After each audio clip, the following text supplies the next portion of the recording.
History is often not an immutable record of facts, but a puzzle whose pieces remain hidden beneath layers of time, oblivion, and sometimes the abyssal depths of the ocean.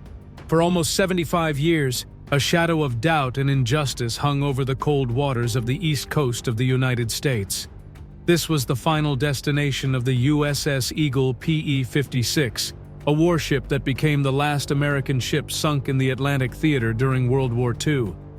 Leave a like, subscribe, and share. Let's begin. For decades, the official version dictated that its tragic end was the result of an internal failure, an accidental boiler explosion that took the lives of 49 men. However, the tireless work of a private team of divers and the discovery of material remains on the seabed not only located the shipwreck, but also unearthed an uncomfortable truth. The Eagle did not sink by accident, but by the accurate impact of a torpedo from a Nazi submarine that patrolled with impunity near Maine.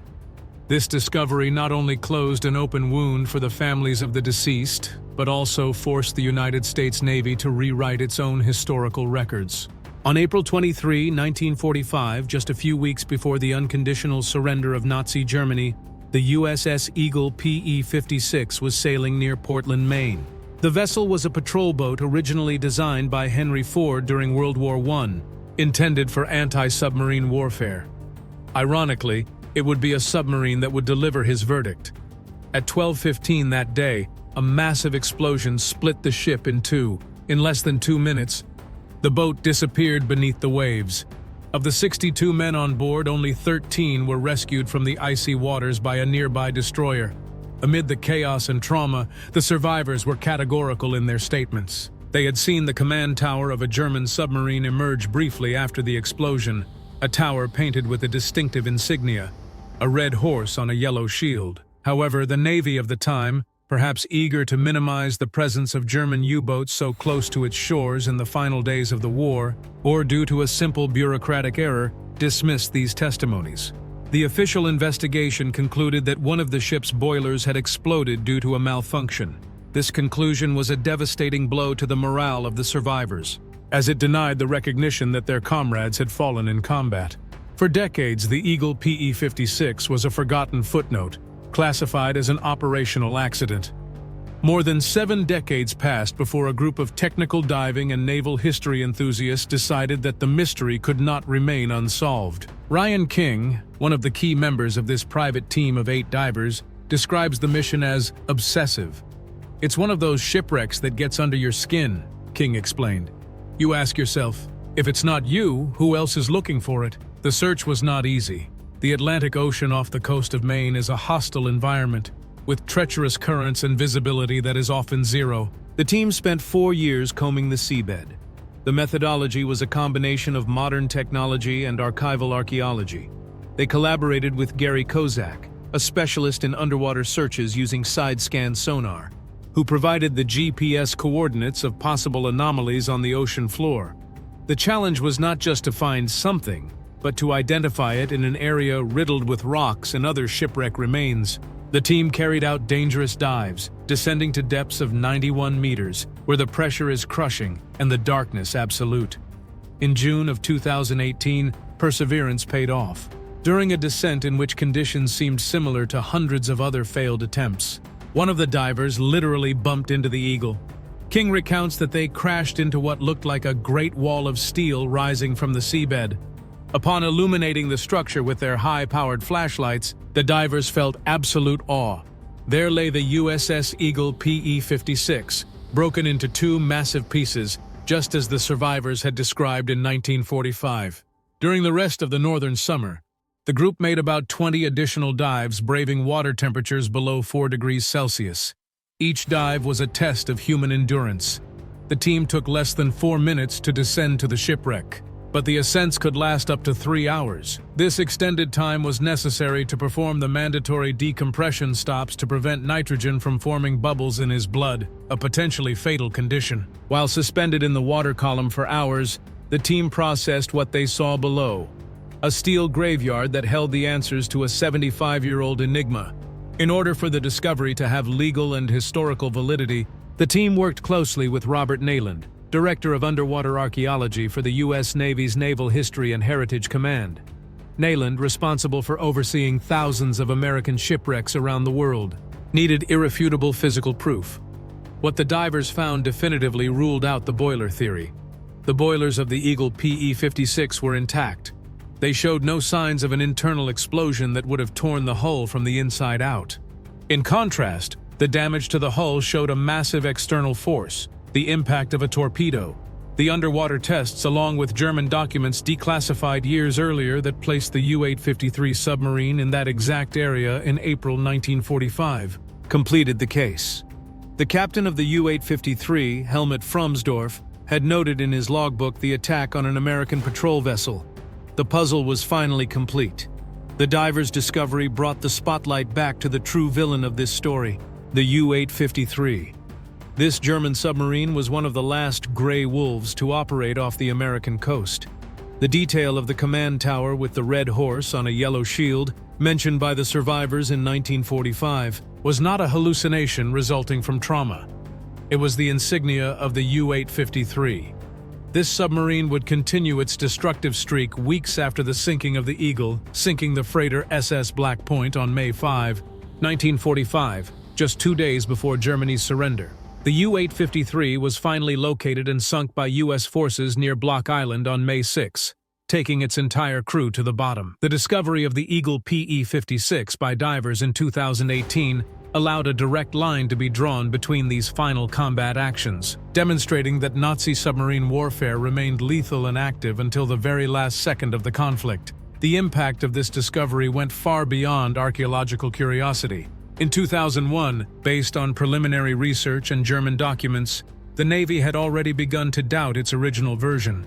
However, it wasn't until the physical location of the wreck and the detailed report from the divers that the story was officially closed. The United States Navy overturned its initial boiler accident ruling and reclassified the sinking as a combat loss. This administrative change, prompted by the physical discovery of the wreck, allowed the 49 deceased crew members and the survivors to posthumously receive the Purple Heart. For the sailors' families, this meant recognition that their loved ones died defending their country, and not because of a technical maintenance error. History was rewritten, Robert Nayland stated. A historical error that lasted 7 decades was corrected thanks to the tenacity of a private team that did not accept no for an answer. Leave a like, subscribe, and share. To understand the magnitude of the secret that the Eagle PE-56 kept for so long, it is necessary to analyze the context of the Battle of the Atlantic in its final stages. It is often thought that by 1945 the threat of German submarines had been neutralized, but the reality was very different. Germany had introduced new submarine models and desperate tactics to disrupt the flow of supplies to Europe. The sinking of the Eagle occurred as part of Operation Teardrop, a massive effort by the U.S. Navy to intercept German submarines believed to be carrying V-1 missiles to attack cities on the East Coast. The presence of the U-853 just 8 kilometers from Maine was a testament to the audacity of the Nazi submarine commanders, who operated practically within sight of American lighthouses. The divers' discovery in 2018 revived interest in this hidden war near the American coast. The remains of the Eagle PE-56 are not just the remains of a ship. They are the physical evidence of a battlefront that many citizens of the time preferred to ignore, and that the military bureaucracy, for various reasons, decided to hide under the label of a maintenance accident. One fascinating aspect that the divers were able to document was the very construction of the ship. The Eagle PE-56 was the product of a vision by Henry Ford, who applied his assembly line methods to shipbuilding to aid in the war effort of World War I. These ships were Eagle patrol boats, designed to be produced quickly and in large quantities. Although they were designed for the Great War, many remained in service during World War II, performing escort and coastal patrol duties. The PE-56 was the only ship of its class lost in combat, giving it a unique historical status. The divers noted the robustness of Ford's steel, which, despite being submerged in salt water and extreme temperatures for 73 years, still maintained the shape of the steel wall against which they initially crashed. This durability was key to identifying the ship,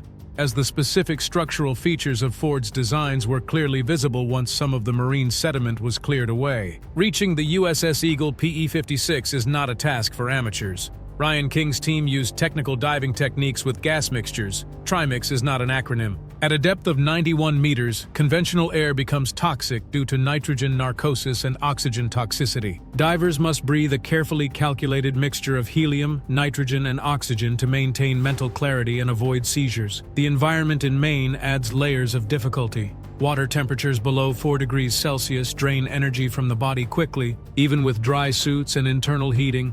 The divers described the experience of reaching the shipwreck as being like entering an alien world where time has stopped. "It took us less than 4 minutes to fall," King said, describing the free descent through the darkness until the Eagle's structure suddenly appeared in the beam of his spotlights. The most critical part, however, was the return. The 3-hour climb is an exercise in patience and discipline. Suspended in the middle of nowhere, the divers must follow their dive computers down to the second. Any error in decompression stops would result in a gas embolism or decompression sickness known as the bends. During these 3 hours, the team had plenty of time to reflect on the 49 men who were unable to ascend that April of 1945. The documentary produced by the Smithsonian Channel not only served to showcase the impressive images captured by King's team, but also to educate the public about the fragility of official historical records.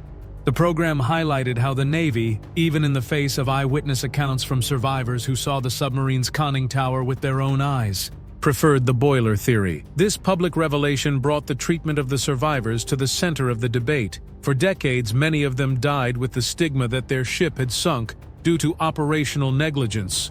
A boiler explosion was often associated with crew errors in pressure management. The divers' discovery cleared the name of these sailors in the eyes of the world. "As soon as we found the wreckage, we really wanted this story to be told," King explained. "Not our story, the story of the Eagle." The collaboration with Robert Nayland was an example of how private search engines and government institutions can work together. Nayland emphasized that the USS Eagle PE-56 is now a protected archaeological site under the Military Craft Sunken Shipwrecks Act. This means that no one can disturb the wreck or remove objects from it. The site is considered a war cemetery. For the Navy, the discovery closed one of the 3,000 cases of American shipwrecks that Nayland oversees. The Eagle PE-56 is no longer an anomaly on a sonar map. It is a national monument. The value of the evidence collected by the divers' high-resolution photographs of the intact boilers and the impact damage to the hull is incalculable to the Naval History Command. These tests allowed history to be rewritten with the accuracy that only physical contact with the past can provide. Leave a like, subscribe, and share. Until next time.